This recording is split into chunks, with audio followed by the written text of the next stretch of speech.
और 10 में दम की दूसरी लीड स्टोरी कानपुर से, जहां पर एक बीवी ने बीमा के चक्कर में पति का काम तमाम कर दिया। खुलासा 25 दिन बाद हुआ, क्योंकि किसी को बीवी पर शक नहीं था, लेकिन भतीजे को लगता था कि जो शख्स मारा गया है, वो जो मौत है वो नेचुरल डेथ नहीं है। रिपोर्ट देखिए और समझिए कैसे पैसे के चक्कर में एक पत्नी ने पति को मार डाला।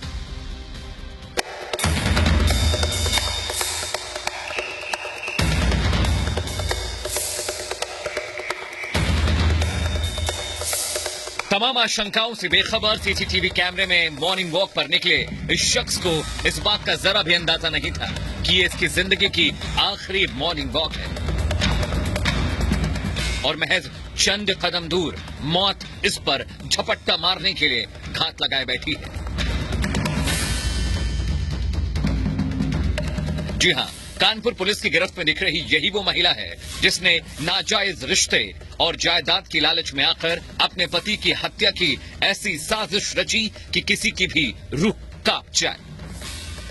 वाकया कानपुर का है, जहां 4 नवंबर को मॉर्निंग वॉक के दौरान कार से टक्कर लगने के बाद राजेश गौतम नाम के एक शख्स की मौत हो गई।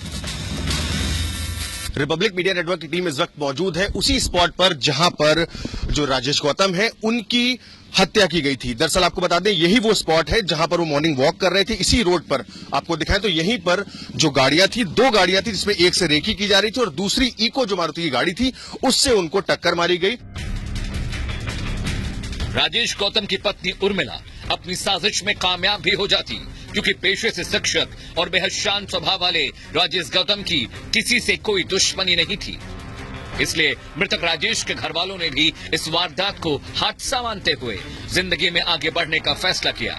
किसी को इस बात का जरा भी अंदाजा नहीं था कि राजेश गौतम की मौत हादसा नहीं बल्कि खूनी साजिश का नतीजा है, जिसे किसी और ने नहीं खुद उसकी पत्नी ने रचा है। लेकिन ना तो इस मामले में किसी को कोई शक हुआ और ना तब तक उर्मिला ने ऐसी कोई हरकत की जिससे किसी को इस पर जरा सा भी शक होता। उर्मिला अपने पति राजेश की मौत को हादसा बताती रही और उस दौरान कानपुर पुलिस इस मामले की जांच में खाना पूर्ति करती नजर आई।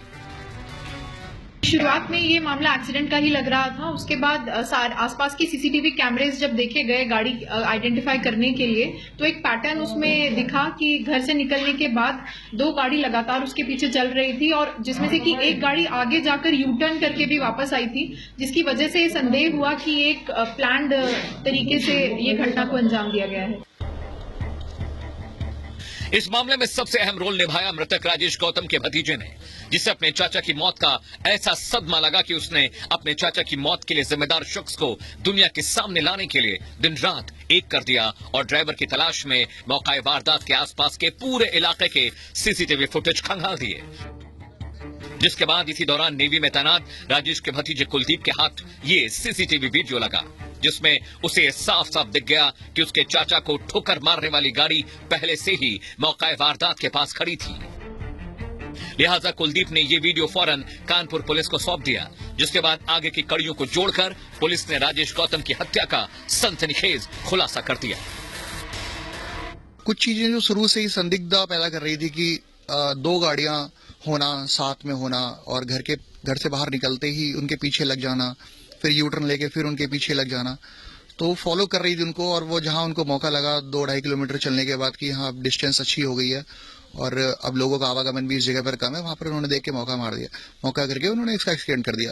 फिर फाइनली उन्हीं दोनों गाड़ियों का भागना, एक साथ भागना, फिर गाड़ी एक का फंसना, दूसरी गाड़ी में बैठ के फिर वहां से भाग जाना, नंबर प्लेट नोचना, ये कुछ चीजें ऐसी थी जो शुरू से लग रहा था कि यार नॉर्मल एक्सीडेंट तो नहीं हो सकता, ये कुछ होना हो एक प्लान मर्डर ही है।